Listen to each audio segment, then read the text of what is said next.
For advertisement, call 8125893028. Our Gmail maxtvtelugu@gmail.com.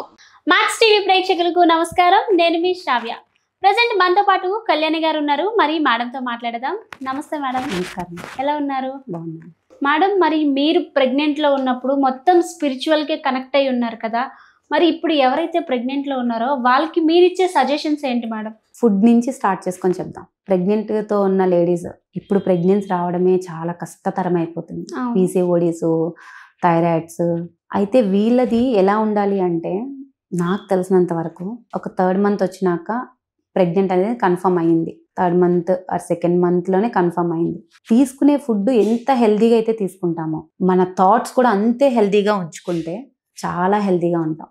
ఫుడ్డే హెల్దీగా తీసుకోకూడదు, థాట్స్ కూడా హెల్దీగానే ఉండాలి.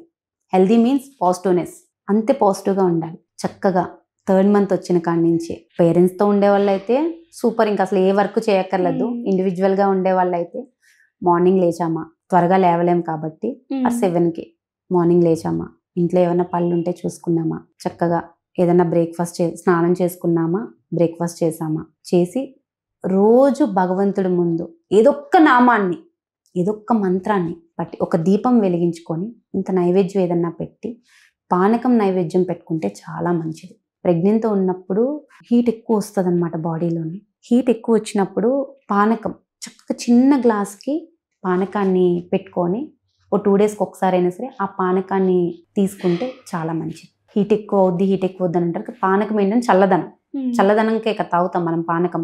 అందుకే శ్రీరామనవమి ఎండలు స్టార్ట్ అయినాక పానకం ఇస్తారు. అది సైంటిఫిక్గా కూడా ఏంటంటే చల్లదనానికి, హీట్కి పానకం ఇస్తే చల్లదనం అనమాట. చక్కగా చిన్న పానకాన్ని పెట్టుకొని జస్ట్ దీపం వెలిగించుకొని భగవంతుడి ముందు చక్కగా నీ మనసులో ఏదైతే కోరుకుందో, మంచిగా డెలివరీ అవ్వాలి, హెల్దీగా బేబీ పుట్టాలి, చాలా మంచి బేబీ పుట్టాలి, పాజిటివ్ బేబీ పుట్టాలి, ఎనీ బేబీ, అది బాయ్ ఆర్ గర్ల్, ఎనీవన్, వాళ్ళ ఇష్టం. అది చేసుకున్న తర్వాత మధ్యాహ్నం లంచ్.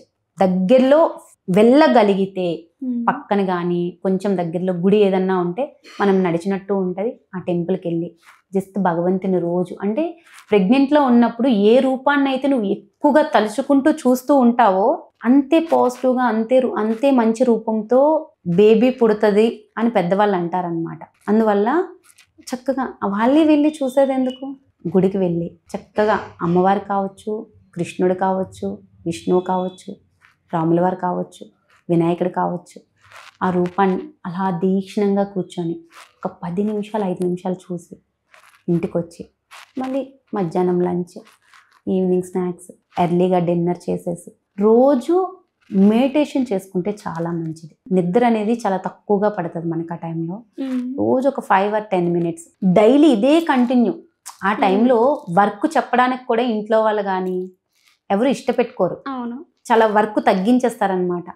వర్క్ తగ్గినప్పుడు స్పిరిచువల్గా, అంటే మంచివి వినడానికి, మంచి బుక్స్ చదవడానికి, మంచి బుక్స్ ఉన్నాయి, మంచి బుక్స్ చదవడానికి, మంచి ఎక్కువగా వినడానికి, రోజుకి ఎవరో ఒకరి చాగంటి గారివి కానీ, గరికపాటి గారు కానీ, నందూరి గారు కానీ, ఎంతోమంది చెప్పిన ప్రవచనాలు ఉన్నాయి, వాళ్ళు వినడానికి కానీ రోజు ఒక 10 నిమిషాలు, పావు గంట, అంటే మీ మైండ్ అంతా కూడా చాలా పాజిటివ్గా ఉంచుకుంటే డెలివరీ టైంలో అంతే పాజిటివ్గా పిల్లలు కంపల్సరీ పుడతారు. నువ్వు నెగిటివ్గా ఆలోచిస్తే నెగిటివ్గానే, ఎందుకంటే నువ్వు ఆ పాజిటివ్ టైంలో నువ్వు నేచర్కి చెప్పేది కూడా అంతే పాజిటివ్గా చెప్తావు. ఒక కోరిక అనేది భగవంతుడు ముందు చెప్పుకుంటే ఫస్ట్ ప్రకృతి వింటుంది. నువ్వు ఉచ్చరించేటప్పుడు ప్రకృతి వింటుంది, నాకు మంచి జరగాలి, నాకు మంచి బిడ్డ పుట్టాలి, నేను ఆరోగ్యంగా ఉండాలి, నా బిడ్డ ఆరోగ్యంగా ఉండాలి అని అనుకున్నప్పుడు నేచర్ వింటుంది. చెప్పాను కదా ఇందాక, పదే రోజు నువ్వే చెప్తే అదే జరుగుద్ది. కంపల్సరీ ప్రెగ్నెంట్తో ఉన్న లేడీస్ పదే చెప్తే అదే జరుగుద్ది. కాబట్టి సమస్యలు చాలా వస్తాయి ప్రెగ్నెంట్తో ఉన్నప్పుడు, ఎక్కువ వస్తాయి. ఇంట్లో గొడవలు అవ్వడం కానీ కొంతమందికి ఇలాంటివన్నీ చాలా ఎక్కువ వస్తాయి. అయినా సరే కొంచెం మనసు స్థిమితం చేసుకొని ఎక్కువ స్పిరిచువల్లో ఉండడానికి ట్రై చేస్తే చాలా బాగుంటాయి. ఫుడ్ కంపల్సరీ హెల్తీగా తీసుకుంటాము, అది మనం ప్రత్యేకంగా చెప్పడానికి ఏం లేదు. ఇప్పుడులో కంపల్సరీ ఫుడ్ పైన కాన్సన్ట్రేషన్ చేసి ప్రెగ్నెంట్తో ఉన్నప్పుడు ఇది తినాలి అది తినాలి అంటారు. నా సజెషన్ ప్రకారం ఏంటంటే, ఫుడ్ హెల్తీగా తీసుకుంటున్నాము, మన మైండ్ కూడా అంతే పాజిటివ్గా ఉంచండి. బయట ఏదో మూవీకి వెళ్ళాలి, ఎక్కడికో వెళ్ళాలి అనే కన్నా భగవంతుడికి ఒక అరగంట టైం ఇచ్చి, అది భగవంతుడికి మనం ఇస్తున్నాం, మన కోసం మనం ఒక అరగంట టైం ఇచ్చుకొని లోపల ఉన్న బిడ్డ కోసం మాట్లాడండి. 7th మంత్ వచ్చిన తర్వాత బిడ్డతో మాట్లాడితే వింటది కూడా, కంపల్సరీ వింటది. బిడ్డతో మాట్లాడుకోవచ్చు. అది సైంటిఫిక్గా కూడా రుజువు అయింది, బిడ్డ వింటుంది అని కంపల్సరీ. గాజులు కూడా వేస్తారు కదా, ఈ గాజుల శబ్దానికి బిడ్డ కదులుతుంది. అందుకే 7th మంత్కి శ్రీమంతం చేస్తారు. ఆ గాజుల సౌండ్ 9th మంత్ వరకు నువ్వు ఎటు మూవ్ అయితే బిడ్డ అటు కదులుతుంది. అది ఒక మంచి పాజిటివ్నెస్కి. ఈ గాజుల సౌండ్ అనేది మంచి పాజిటివ్నెస్ సౌండ్ అనమాట. అందుకే బిడ్డ కదులుతుంది. చక్కగా శ్రీమంతం ఆనవాయి లేని వాళ్ళు చక్కగా ఏ అమ్మవారి టెంపుల్కి వెళ్ళి చక్కగా నిండుగా గాజులు వేసుకోండి. సైంటిఫిక్గా వేసుకోవడానికి కారణం కూడా అదే. గాజులు మూవ్ అవుతూ ఉంటే బిడ్డ కూడా కదులుతుంది అనమాట. మీరు చెప్పే మాట వింటది. చెప్పండి, అమ్మ ఇది తింటుంది, నీకు ఇష్టమే కదా, నువ్వు కూడా తిను.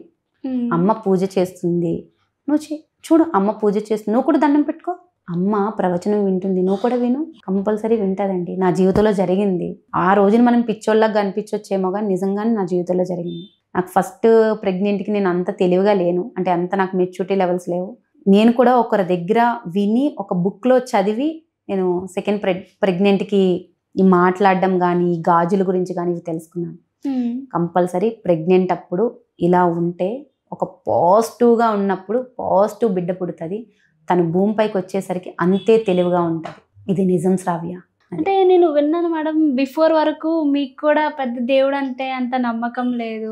మరి మీ లైఫ్ స్టైల్ అసలు ఎలా చేంజ్ అయింది మేడం? అసలు ఈ లలిత సహస్రనామంకి ఎలా వచ్చారు? ఎవరైనా చెప్పారా లేకపోతే?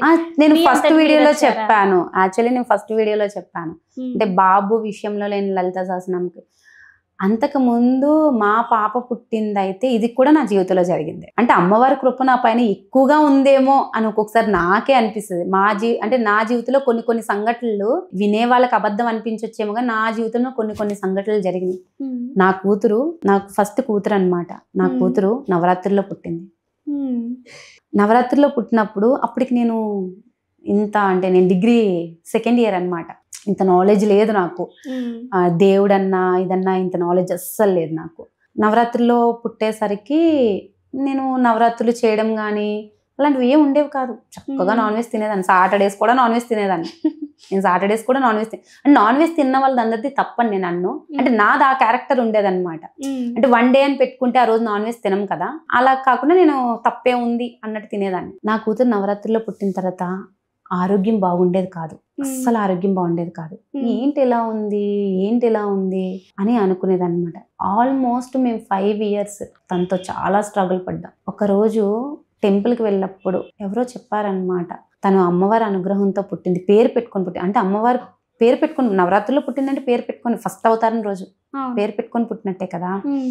ఫస్ట్ మా అమ్మగారు ఇంకా అమ్మవారికి మొక్కుకున్నారు. అక్కడ మేము తల తీపించాం. తర్వాత విజయవాడ మొక్కుకొని తల తీపించిన తర్వాత ఎందుకో అమ్మవారి టెంపుల్లో నేను అనుకున్నాను, అమ్మ నీకు ప్రతి నవరాత్రులకి నేను నవరాత్రులు చేసుకుంటాను, నాకు వచ్చినట్టు నేను నవరాత్రులు చేసుకుంటాను అని ఆ రోజు స్టార్ట్ చేసి ఫస్ట్లో నేను ఒక్కదాన్ని చేసేదాన్ని.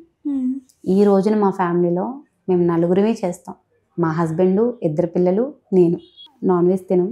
చెయ్యడము అంటే అని కాదు, నాన్ వెజ్ తినం, బయట ఫుడ్ తినం, ఇంట్లోనే చేసుకుంటాం. చాలా పాజిటివ్గా అనిపిస్తుంది. నేను ఆ వీడియోస్ కూడా మా ఇంటి దగ్గరే నేను డైరెక్ట్గా చూపిస్తాను. చిన్న లలితాదేవి విగ్రహం కూడా ఉంది నా దగ్గర. అది కూడా అన్ఎక్స్పెక్టెడ్గా నా దగ్గరకు వచ్చింది. అంటే అమ్మవారి కృప నాకు చాలా ఎక్కువ ఉందేమో నాకు ఒక్కొక్కసారి అనిపిస్తుంది అనమాట. ఇంతే విగ్రహం ఉంటుంది.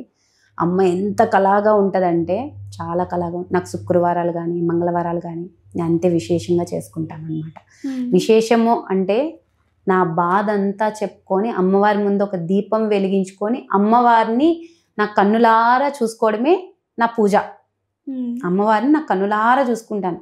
అంటే లిటరలీ ఈ రోజు కూడా నేను చెప్తున్నప్పుడు నాకు అమ్మవారు కనిపిస్తున్నట్టే అనిపిస్తుంది.